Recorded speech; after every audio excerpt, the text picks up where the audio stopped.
Bien. El paso es para todos. Bienvenidos a la tercera semana de En sus marcas.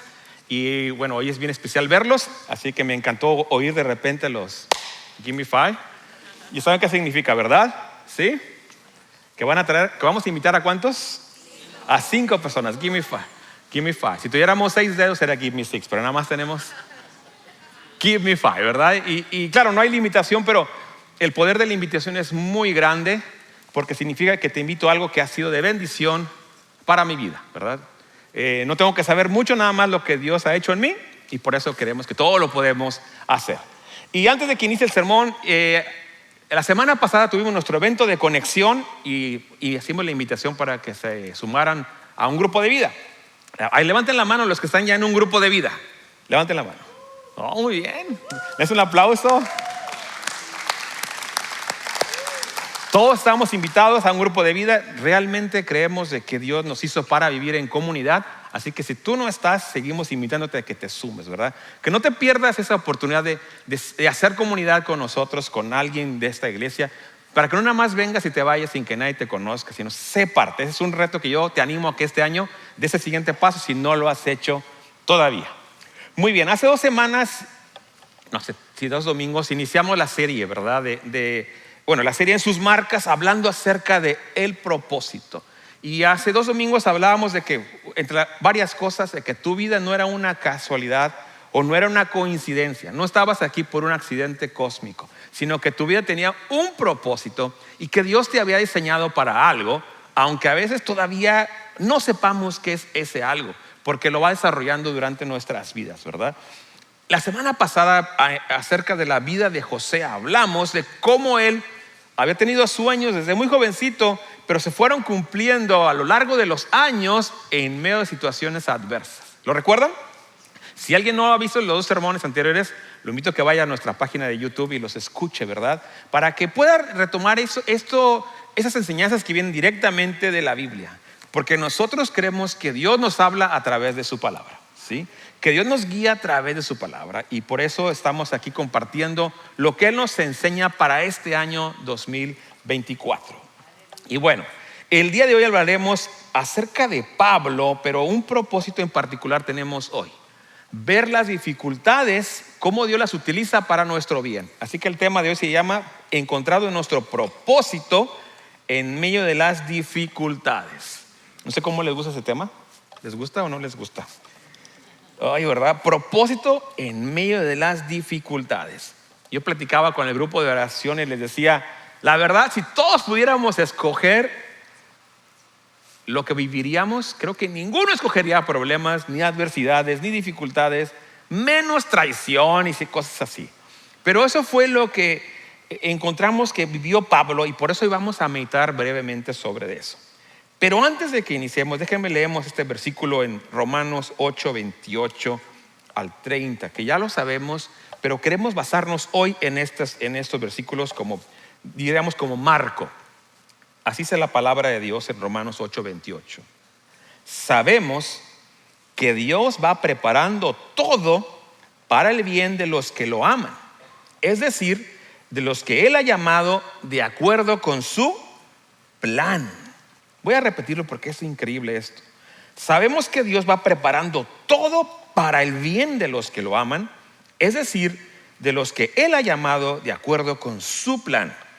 Versículo 29. Desde el principio Dios ya sabía a quiénes iba a elegir y ya había decidido que fueran semejantes a su Hijo, para que éste sea el Hijo mayor. Aquí me voy a detener tantito. Este versículo dice que Dios prepara todo para el bien.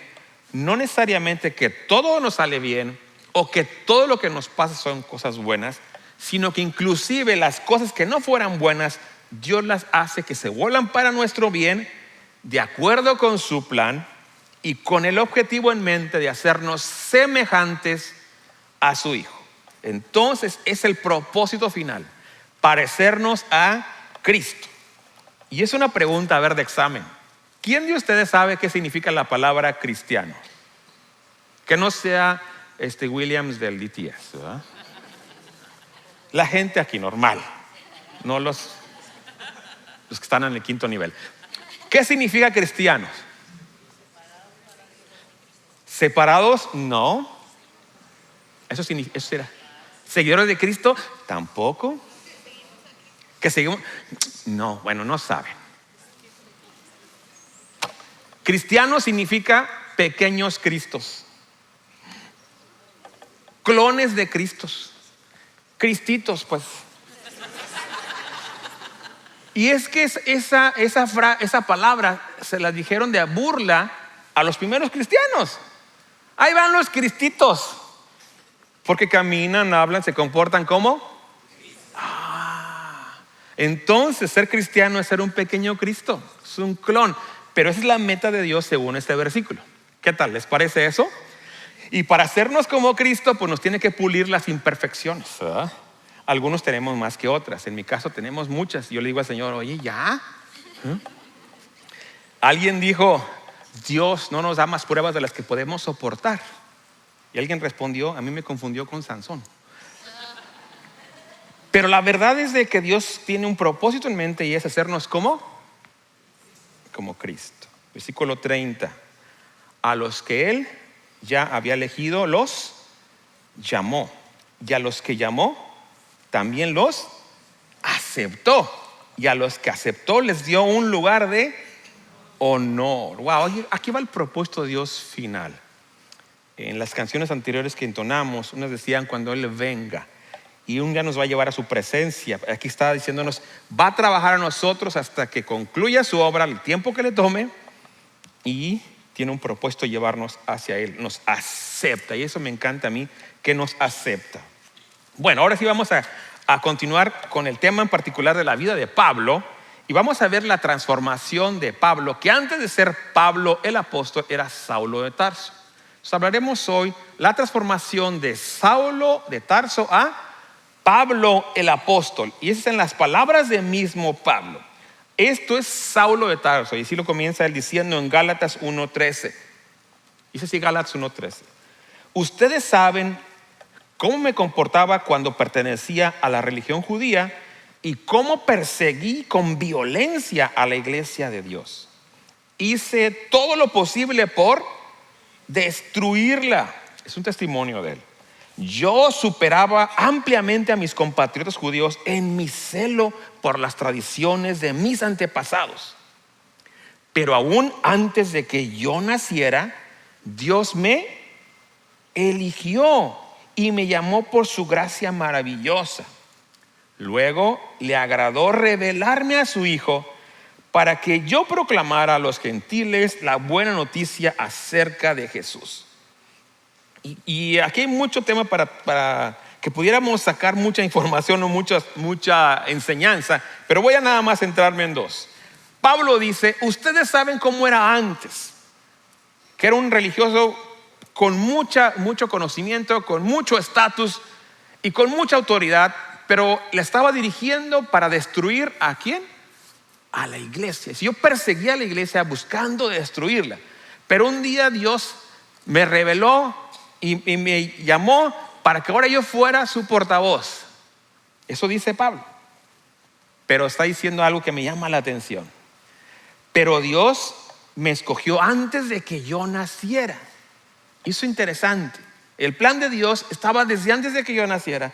Pero aquí en la vida, cuando Pablo empieza, diríamos, a vivir y a actuar, lo que está viviendo, lo que él está haciendo, está totalmente lejos del plan de Dios. ¿Están de acuerdo? Dios lo ha escogido para que fuera, dijéramos, su apóstol, pero en este momento, dijera, antes de conocer a Cristo, está haciendo todo lo contrario a ser apóstol, está intentando destruir la iglesia, y uno diría, pues no que fue escogido, no es para que él hubiera llegado así la cartita a su mamá, apóstol, ¿verdad? No. Entonces ese plan que Dios tiene para Pablo, que tenía para Pablo, se va desarrollando durante su vida, y tú y yo ya tenemos la ventaja de que nada más le avanzamos un capítulo y ya sabemos lo que sigue, ¿verdad? Así como la historia de José la semana pasada. Quiero ver el final. Pero Pablo, él está viviendo su vida y él no sabe que lo que está viviendo tiene un propósito, o lo que él está pasando hay un propósito detrás de eso, que Dios tiene un plan, aunque ahorita parezca que está en desviaciones o que está en un lugar totalmente inadecuado, o de plano diríamos donde no quiere estar. Pero bueno, él dice, Dios me escogió desde antes.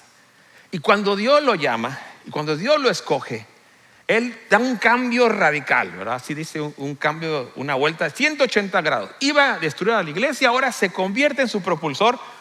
Pero, ojo, eso solo lo saben en este momento Pablo y ¿quién más? Y Dios solamente, ¿verdad? Los demás no lo saben, y los demás lo único que saben es de que ese señor es muy malo. Y vamos a ver, ahí está en Hechos capítulo 9, versículo 13 al 16, dice lo siguiente. Dios le habla a una persona que se llama Ananías y le dice, vete por Pablo. Y Ananías responde, Señor, exclamó Ananías, he oído a mucha gente hablar de las cosas terribles que ese hombre, entre paréntesis, ¿qué?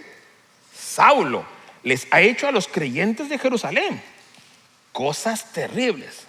Además, tiene la autorización de los sacerdotes principales para arrestar a todos los que invocan tu nombre.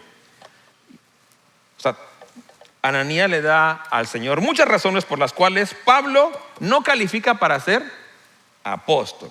Yo me imagino que Dios le dice, mira, lo escogí para ser apóstol. Y le dice, ¿no te equivocaste? ¿Acaso no sabes quién es Saulo? ¿Qué no has leído las noticias?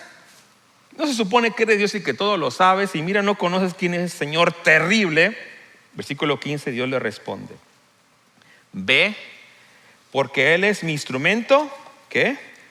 Elegido para llevar mi mensaje a los gentiles y a reyes, como también al pueblo de Israel. Versículo 16, y le voy a mostrar cuánto debe sufrir por mi nombre. Ay, ay, ay. Esa parte, ese último no me gustó. Y le voy a mostrar cuánto debe disfrutar, me hubiera encantado. Pero dice sufrir. Wow, sufrir por mi nombre. Sí, es un instrumento elegido para llevar mi mensaje delante de reyes. Y yo pensaría que cuando dijo delante de reyes, yo hubiera imaginado va a llegar en un Bentley, ¿verdad? En un jet privado. Y no, llegó en cadenas. Pero, ay, ay, ay. Qué increíble que Dios ya lo eligió y dice, este es mi instrumento elegido. Él no lo sabe, ni siquiera sabe para qué lo estoy eligiendo. Es más, toda la historia dice que es lo contrario. Todo lo que ha vivido hasta el día de hoy, nada parece que conlleva ese propósito. Pero Dios tiene un propósito en todas las circunstancias. Y lo que hemos querido aprender nosotros hasta el día de hoy, incluyendo y sobre todo aquello que no nos gusta. Entonces, bueno, ya que vemos lo que tiene Dios para Pablo, vamos a concluir lo siguiente, esta primera parte. Pablo había sido elegido para un propósito más grande de lo que hubiera imaginado, pero no significaba que estuviera exento de esfuerzos, decepciones o ¿qué? O sufrimiento. Y eso es lo increíble. Sí, fue elegido para un propósito más grande de lo que su mente pudiera imaginar. Pero eso no significaba de que está exento de dificultades, de problemas, de adversidades, de imprevistos. Todo aquello que de repente diríamos, eso yo paso. Pero eso es lo que usted está leyendo, ¿verdad? Dice Dios, Ananías, ve a orar por él porque él está elegido para hacer grandes cosas. Y de paso también va a llevar una escuela de sufrimiento un poco pesadita, ¿verdad? Entonces hoy vamos a hablar de 3 áreas. Diríamos 3, pues porque nada más podemos hablar en unos minutos de 3 cosas, ¿no? 3 áreas en las cuales Dios utiliza para labrarnos, para formarnos de acuerdo a su imagen, que no son agradables, la mayoría de ellas. Bueno, pueden tener sus lados agradables, pero en general no son agradables. Entonces, eso es un desglose parcial de lo que significa que Dios usa todas las cosas para nuestro bien. Todas las cosas, obviamente que si las cosas buenas, nadie nos tiene que convencer que vienen de Dios. El problema está con aquellas cosas que no son buenas a nuestros ojos. La primera, Dios puede revelar su propósito en medio de los desafíos. Es la primera cosa que vemos aquí. Que Dios puede revelar su propósito en medio de los desafíos. Y Pablo escribe aquí en 2 libro de Corintios capítulo 11, 26. Esa carta a los Corintios, él escribe a esta iglesia. Y le dice a la iglesia de Corintios, he estado en muchos viajes muy largos, enfrenté peligros de ríos y de ladrones, enfrenté peligros de parte de mi propio pueblo, los judíos, y también de los gentiles. Enfrenté peligros en ciudades, en desiertos y en mares. Enfrenté peligros de hombres que afirman ser creyentes, pero no lo son. Pablo está aquí diciendo, enfrenté muchas adversidades. Y honestamente no puse todas las que puso Pablo en este capítulo. Pablo puso bastantes cosas que no puse todas, porque Pablo enfrentó muchísimas adversidades. Y aquí está diciendo algunas de ellas. Enfrenté peligros de esto y de esto y de esto y de esto. Y a enemigos y adversarios. Porque cuando él, diríamos, a ojos de la religión tradicional, él la traiciona, los que antes eran sus amigos se vuelven sus enemigos y buscan atacarlo. Y donde quiera que él va a compartir el mensaje de Jesucristo, llegan sus enemigos a buscar acabar con su proyecto y atacarlo. Y entonces en esas historias encontramos que acaba en la cárcel, que acaba apedreado, que acaba golpeado. Y Pablo está viviendo una cosa increíble. Ya se lo habían advertido antes, pero Pablo ahora lo está compartiendo. Hubo muchas cosas. Y entonces mi pregunta es, ay Señor, ¿por qué los desafíos? ¿Por qué enfrentamos desafíos? Era en primer lugar, ¿no? ¿Por qué enfrentamos adversidades? ¿Por qué tiene que haber un propósito en medio de las adversidades que no me gusta? Hago una pregunta aquí. ¿Alguno de ustedes, levanten la mano, ha enfrentado adversidades?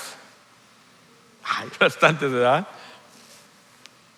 Los que no somos de este país comenzamos con el idioma, ¿verdad? Y alguien dirá, y seguimos enfrentando adversidades, ¿verdad? Desafíos, retos, problemas. Ay. Y Pablo enfrenta bastantes, pero en cada una de esas nos vemos tentados a decir, hijo, esto ¿cómo puede ser bueno? ¿Cómo puede ser de Dios?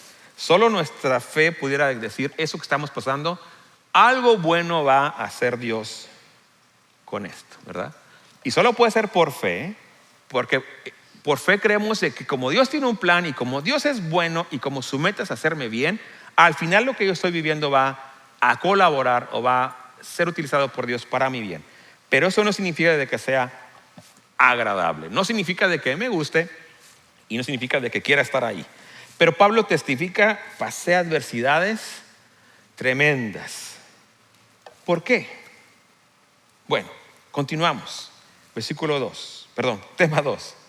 Dios puede revelar su propósito en medio del, ¿qué dice ahí? Sufrimiento. Y Pablo testifica, 3 veces me azotaron con varas. Una vez fui apedreado. 3 veces sufrí naufragios. Una vez pasé toda una noche y al día siguiente a la deriva en el mar. Yo no he vivido ninguna de esas cosas, pero casi creo que con una azotada que me dieran hubiera yo tenido. Déjame te digo por qué. Porque los azotes eran, la ley decía que le daban 40 azotes, pero como había misericordia le daban nada más 39. Pero eran azotes que desgarraban la piel, ¿sí? Yo cuando era niño me portaba muy mal, me daban con el cinturón, ¿sí? Y me ponía a doble pantalón y me dolía menos. Pero un azote con varas, ¿te imaginas? 1, 2, 3, 4, 10, 15, 20, 30. ¿Cómo quedaría su cuerpo a las 39? Es como para que Pablo dijera, esto de ser apóstol no es negocio. Pero si tú no pudieras ver lo que Dios ve, o si tú no pudieras ver las cosas como Dios las ve, tú abandonas después de esto. Y no le dieron una, dice que le dieron 3 veces me azotaron con varas. Una vez fue apedreado. Eso de apedreado, no, ¿verdad? ¿Te imaginas ser apedreado? Hice el pasaje, no tengo el tiempo de leerlo aquí. Me encantaría haberlo leído, pero dice que lo apedrearon y después de que lo apedrean y dejaron por muerto, se levanta y regresa a la ciudad. Me imagino que parecía un cadáver viviente cuando regresa a la ciudad. Apedreado, naufragios. ¿Cuál es el propósito entonces que Dios tiene para Pablo en el sufrimiento, verdad? Bueno, leíamos que el plan de Dios es hacernos como Jesús, ¿verdad? Y entonces el sufrimiento tiene una lección para nosotros.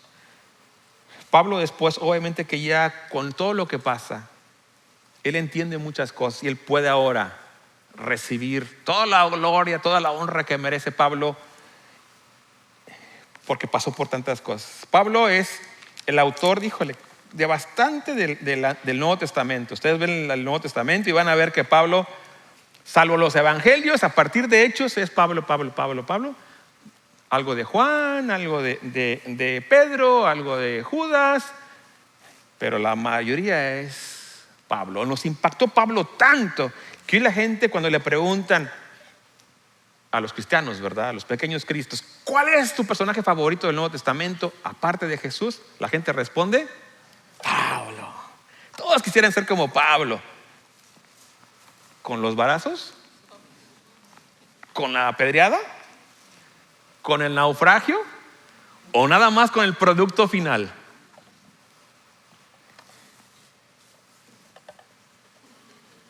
¿Cómo le fue a Pedro? A ver, otro que le haya ido mejor. Juan. Bueno, Juan le acabó desterrado en la isla de Patmos. ¿Les gusta eso? No, otro. Ay. Yo creo que si Pablo no hubiera pasado por esto, no hubiera escrito lo que escribió, ¿verdad? No hubiera compartido lo que compartió, no nos hubiera impactado como nos impacta. Y por eso estamos viendo que Dios usa los desafíos, las adversidades, las dificultades, usa el sufrimiento para hacernos más como Cristo. Y por eso ustedes lo pueden leer. Vamos a la última. Dios puede revelar su propósito a través de la gente. Miren a su alrededor. A través de la gente. Ay, pero si es buena gente, qué bien. ¿Y si son malos? Ay, no, ¿verdad? Alguien ha dicho así de la gente: mientras más conozco a la gente, más amo a mi perro. Alguien dijo eso, es literal. Y alguien dijo, hablando, me caen muy bien, México me encanta, pero no me caen bien los mexicanos. No fue testimonio, ¿verdad? Y así la gente puede decir: ay, amo este mundo menos a la gente, y cosas así, porque con la gente es difícil. No digan amén, pero ya lo sabemos, ¿verdad? Lo sabemos, pero aquí la palabra nos dice: Dios puede revelar su propósito a través de la gente. Y Pablo le cuenta a Timoteo, eso le está contando Pablo a Timoteo. En capítulo 2 de Timoteo 4:9, Pablo dice lo siguiente: Timoteo, haz todo lo posible por venir a verme pronto. Demas, alguien decía, ¿es Demas o Demas? No, es Demas, así se llama, o Dimas. Demas me ha abandonado y se ha ido a la ciudad de Tesalónica, pues ama demasiado las cosas de este mundo. Crescente se fue a la región de Galacia y Tito a la de Dalmacia. El único que está conmigo es Lucas. ¿Por qué Pablo pone eso? ¿Cuál es el sentimiento de Pablo en este momento? ¿Qué siente hacia Demas? Esa tristeza, ¿verdad? De que Demas, y lo pone ahí. Y pues si te preguntas por Demas, se fue. Me dejó con la brocha ahí. Dijo: ahorita vengo, voy a McDonald's, y ya no volvió. Me dejó solo. Y aquel se fue a trabajar y el otro se fue, y solo Lucas está conmigo. Wow. Pablo se siente abandonado. ¿Y por qué lo escribe? Porque él había invertido vida, tiempo, esfuerzo en Demas. Se había invertido en Demas, y Demas es un candidato que promete mucho, es alguien que puede ser el siguiente apóstol, pero un día dice: ¿qué crees? Pensándolo bien, esto de ser apóstol no es para mí. Y dice: me ama demasiado las cosas de este mundo. Dice: no, ¿sabes qué? Solo vives una vez, Pablo, y pues a ti te ha ido muy mal. Y se va. Y nada más queda Lucas. Pablo dice: estoy solo, dice Lucas. ¿Y yo qué? Es que tú escribes las cartas, ¿verdad? Pero estoy solo. Y vuelvo otra vez. Les dice Timoteo en el 4:16: la primera vez que fui llevado ante el juez, ¿Qué? ¿Qué? Nadie me acompañó. Todos me abandonaron. Que no se lo tomen en cuenta. ¿Qué está sintiendo Pablo aquí? Abandono. ¿Qué más? Soledad. ¿Qué más? Traición. ¿Qué más? ¿Traición de parte de quién? De sus amigos, ¿verdad?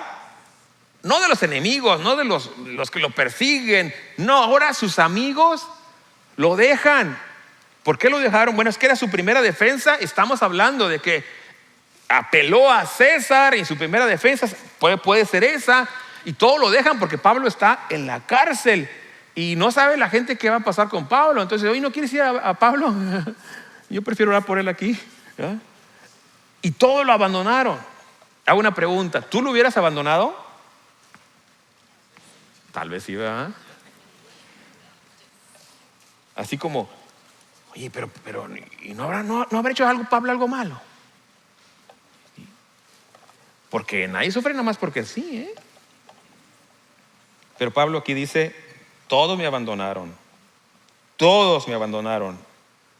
Pero dice que no se lo tomen en cuenta. ¿Él sabría lo que iba a pasar a continuación el día que está siendo abandonado? No, ¿verdad? Él no sabía lo que iba a pasar en el siguiente capítulo porque lo está viviendo. Está en esa situación solo y tiene que tomar una decisión.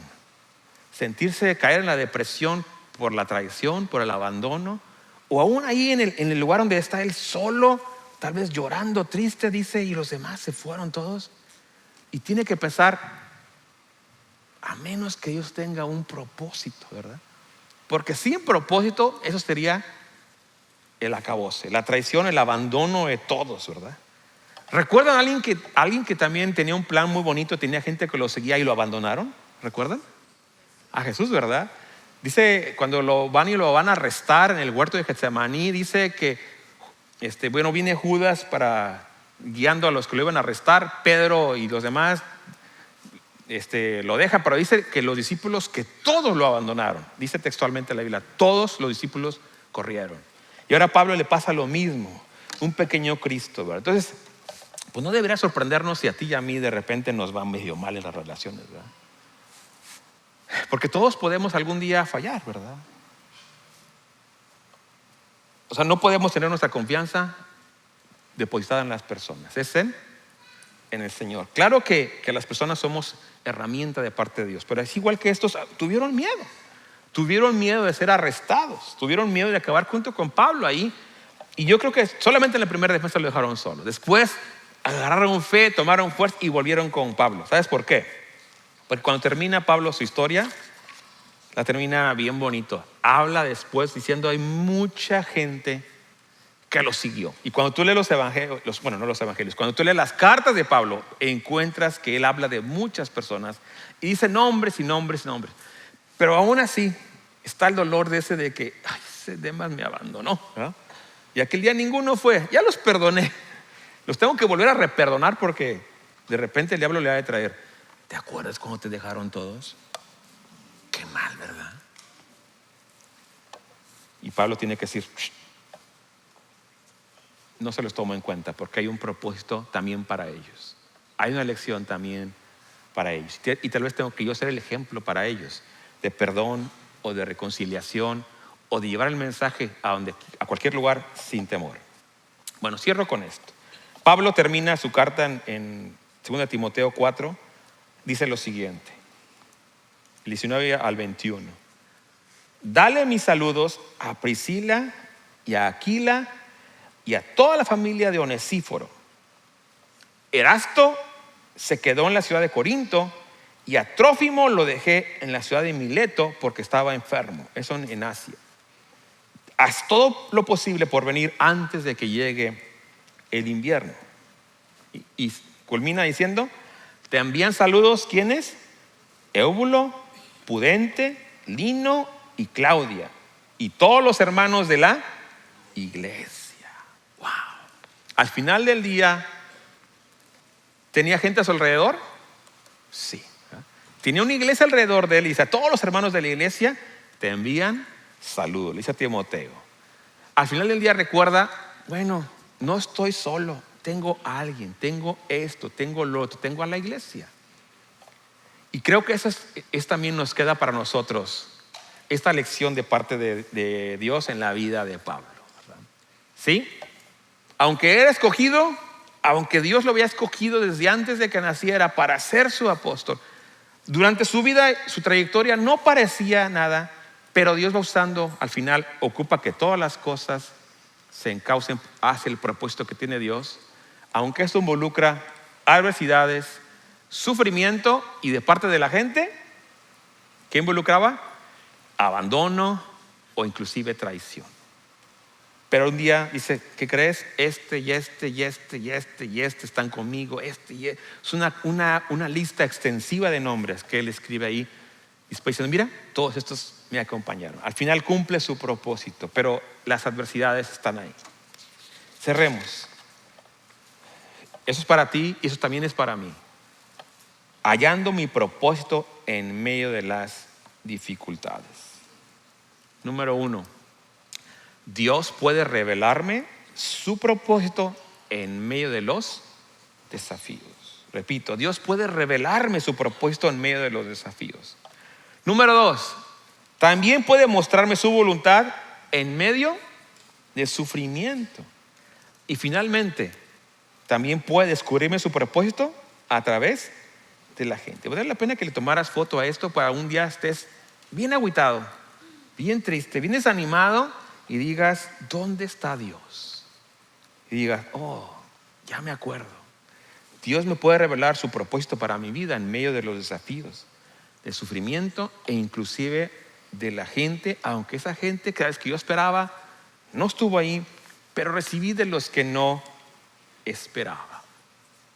Yo no sé cuál sea tu situación en el día de hoy. Y a mí me gustaría creer que todos los que están aquí están pasando un tiempo muy bueno, ¿verdad? Que este inicio de año ha sido excelente y que sus propósitos del año van muy bien y que comenzaron el año para el mejor año de sus vidas, ¿verdad? Pero tal vez no. Tal vez están en medio de un sufrimiento, en medio de una crisis, en medio de una adversidad, en medio de una separación, en medio de una traición, en medio de un abandono, en medio de una crisis. Y como no son Pablo, no sienten que Dios tenga un propósito para ustedes ahí.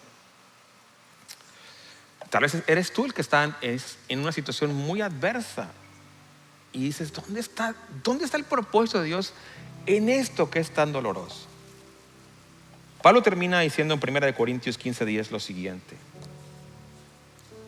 sin embargo, lo que ahora soy, todo se debe a que Dios derramó su favor especial sobre mí y no sin resultados. Pues he trabajado mucho más que cualquiera de los otros apóstoles, pero no fui yo, sino Dios, quien obraba a través de mí por su gracia. Al final Pablo dice, cumplí mi propósito, pasé por todo, porque Dios estaba obrando en mí. Y yo creo que se quede eso en tu corazón. Yo no sé por lo que estés pasando hoy y pudiera creer sin ningún problema de que estás pasando tiempos adversos, tiempos muy difíciles. Es más, nunca esperaste verte en esta situación en la que tal vez pudieras estar hoy. Y aunque yo no sé por qué estás ahí y menos sé cuándo vas a salir, lo que sí sé es de que Dios puede hacer que todas las cosas al final cooperen para mi bien. Y que Dios puede mostrarme su propósito en medio de esa adversidad. Esto no significa de que Dios mandó esa crisis o de que Dios te metió ahí para que sufrieras. No, estamos en un mundo caído y al igual que Pablo, a veces Demas, su amigo, se va a ir y lo va a dejar.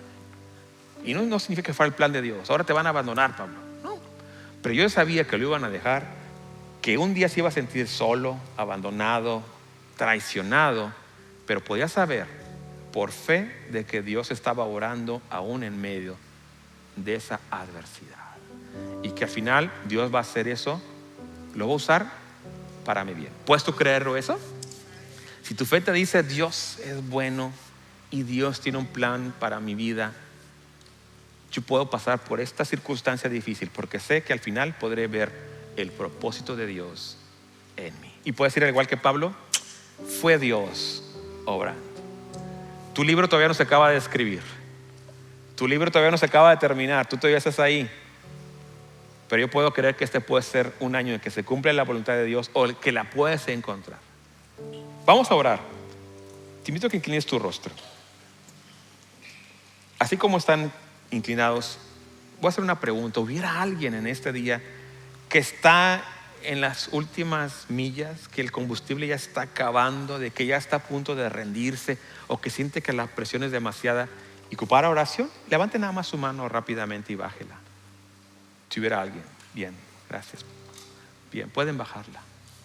Gracias. Vamos a orar por esas personas que hoy están diciendo, Señor, yo estoy allí y ya estoy a punto de rendirme. Me siento solo y ocupo que hoy me levantes. Vamos a orar. Señor, gracias porque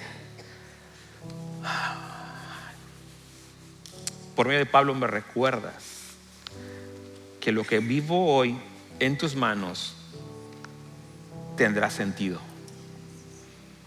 Que no estoy sujeto a las circunstancias, que la adversidad, las dificultades, el sufrimiento o las personas no tienen la última palabra, sino que tú tienes la última palabra en mi vida. Señor, aquí hay gente que levantó su mano de que hoy siente que ya se está acabando el combustible, que ya no hay fuerzas, que ya el desánimo está llegando. Y como no podemos ver el siguiente capítulo porque todavía mi vida no está escrita, posiblemente sienta de que no hay futuro el día de hoy. Pero este sermón me recuerda de que hay futuro, Señor. Yo quiero que tú le recuerdes a la persona que levantó su mano de que en ti no todo está perdido y que tú le des nuevas fuerzas, Señor, que tú le des nuevo aliento, nuevo ánimo. Oro por cada persona que levantó su mano diciendo, yo estoy allí y ya no puedo más. Que hoy siente tus fuerzas que lo levantan, que le das nuevo aliento y que le dices que vas a cumplir tu propósito en esa persona, en él, en ti. Lo va a cumplir porque hará que todas las cosas cooperen para tu bien, aún eso que duele. Gracias, Señor, por recordarnos que en medio del dolor no nos dejas solos, que nos acompañas y que podemos verte a ti allí, Señor. Y también oro si alguna persona el día de hoy tal vez no está pasando por una crisis fuerte, pero tal vez perdió su propósito, perdió su sentido, perdió su identidad. De repente ya no sabe por qué está viviendo, nada más vive día a día sin sentido, sin propósito. Que tú le puedas recordar que tienes un plan para esa persona. Si lo sabe, que lo retome. Si tú lo llamaste ayer, que recuerde que el llamamiento es irrevocable. Si alguna persona ha sido escogida por ti, Señor, como Pablo, pero la adversidad y el dolor que pudo haber sentido Pablo, el que al sentirse solo lo ha dejado tal vez inseguro, tal vez le ha dejado con temor, que hoy pueda recibir confirmación de que tú sigues estando ahí en medio de la adversidad. Y si alguien dice de plano, no sé para qué vivo, que pueda encontrar en ti sentido a la vida, porque solo tú le das sentido a nuestra vida y nos permites ver que vivimos aquí con un propósito mayor de lo que nos podemos imaginar y que todo lo que vivimos nos permite crecer cada día como esos pequeños Cristos que quieres que seamos. Gracias, Señor. Gracias, Señor. Gracias porque tú eres nuestro fundamento, Señor. Y aunque vengan ríos, tormentas, lluvia a nuestra casa, que es nuestra vida, podemos estar seguros de que soportaremos todo, porque tú eres el fundamento que sustenta nuestra vida y en ti podemos tener seguridad. Gracias, Señor. Hacemos esta oración en el nombre poderoso de Jesús. Amén.